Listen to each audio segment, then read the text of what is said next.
କିଛି ନୂଆ ଶିଖିବା, କିଛି ନୂଆ ଜାଣିବା, କିନ୍ତୁ ବୁଝିବା, ପଢିବା ଏବଂ ପ୍ରୟୋଗ କରିବା, ସେଇଟା ହେଉଛି ଓଡ଼ିଆ ପାଠଶାଳାର ପ୍ରଚେଷ୍ଟା। ଆପଣମାନଙ୍କୁ ସମସ୍ତଙ୍କୁ ସ୍ୱାଗତ। ଓଡ଼ିଆ ପାଠଶାଳାକୁ ଚାଲନ୍ତୁ। ଭିଡିଓଟି ଥୋମାସ ଆଲଭା ଏଡିସନଙ୍କ ଉପରେ, ଜାଣିବା ତାଙ୍କ ଜୀବନୀ। ଥୋମାସ ଆଲଭା ଏଡିସନ ଇତିହାସର ଅନ୍ୟତମ ଉଦ୍ଭାବକ ଥିଲେ। ତାଙ୍କ ନାମରେ 1000ରୁ ଅଧିକ ପେଟେଣ୍ଟ ଥିଲା। ସେ ଫେବୃଆରୀ 11, 1847ରେ ମିଲାନ, ଓହିଓରେ ଜନ୍ମଗ୍ରହଣ କରିଥିଲେ। ଫୋନୋଗ୍ରାଫ, ଲାଇଟ୍ ବଲ୍ବ ଏବଂ ମୋସନ ଚିତ୍ର କ୍ୟାମେରା ଉଦ୍ଭାବନ ପାଇଁ ଏଡିସନ ବେଶ ଜଣାଶୁଣା। ଏଡିସନଙ୍କ ଉଦ୍ଭାବନ ଆଧୁନିକ ଜୀବନ ଉପରେ ଗଭୀର ପ୍ରଭାବ ପକାଇଥିଲା।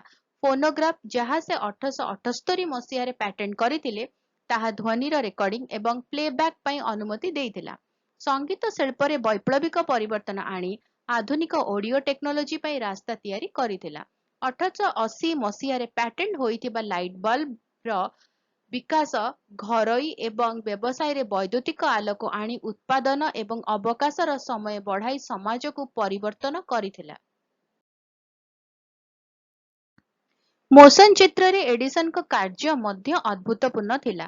ସେ କାଇନେଟୋସ୍କୋପ, ଚଳପ୍ରଚଳ ଚିତ୍ର ଦେଖିବା ପାଇଁ ଏକ ଉପକରଣ, ଏବଂ କାଇନେଟୋଗ୍ରାଫ, ଏକ ମୋସନ ଚିତ୍ର କ୍ୟାମେରା ବିକଶିତ କରିଥିଲେ। ଏହି ଉଦ୍ଭାବନଗୁଡ଼ିକ ଚଳଚ୍ଚିତ୍ର ଶିଳ୍ପର ମୂଳଦୁଆ ପକାଇଲା। ତାଙ୍କର ବୈଷୟିକ ସଫଳତା ସହିତ ଏଡିସନ ଜଣେ ଜ୍ଞାନୀ ବ୍ୟବସାୟୀ, ଯିଏ ଜେନେରାଲ ଇଲେକ୍ଟ୍ରିକ (GE) ପ୍ରତିଷ୍ଠା କରିଥିଲେ, ଯାହାକି ବିଶ୍ୱର ସବୁଠାରୁ ବଡ଼ ତଥା ପ୍ରଭାବଶାଳୀ ନିଗମ ମଧ୍ୟରୁ ଅନ୍ୟତମ। ସେ ନ୍ୟୁଜର୍ସିର ମେନଲୋ ପାର୍କରେ ପ୍ରସିଦ୍ଧ ଏଡିସନ ଲାବୋରେଟୋରୀ ପରି ଅନୁସନ୍ଧାନ ଲାବୋରେଟୋରୀ ପ୍ରତିଷ୍ଠା କରିଥିଲେ, ଯେଉଁଠାରେ ସେ ଏବଂ ତାଙ୍କ ଦଳ ଅନେକ ଉଦ୍ଭାବନ କାର୍ଯ୍ୟ କରିଥିଲେ।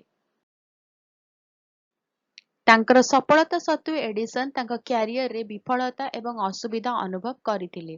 ତଥାପି ତାଙ୍କର ସ୍ଥିରତା ଏବଂ ନିଷ୍ଠା ପାଇଁ ଜଣାଶୁଣା। ସେ କହିଥିଲେ, "ମୁଁ ବିଫଳ ହୋଇନାହିଁ, ମୁଁ କେବଳ 10,000 ଉପାୟ ପାଇଛି ଯାହା କାମ କରିବ ନାହିଁ।"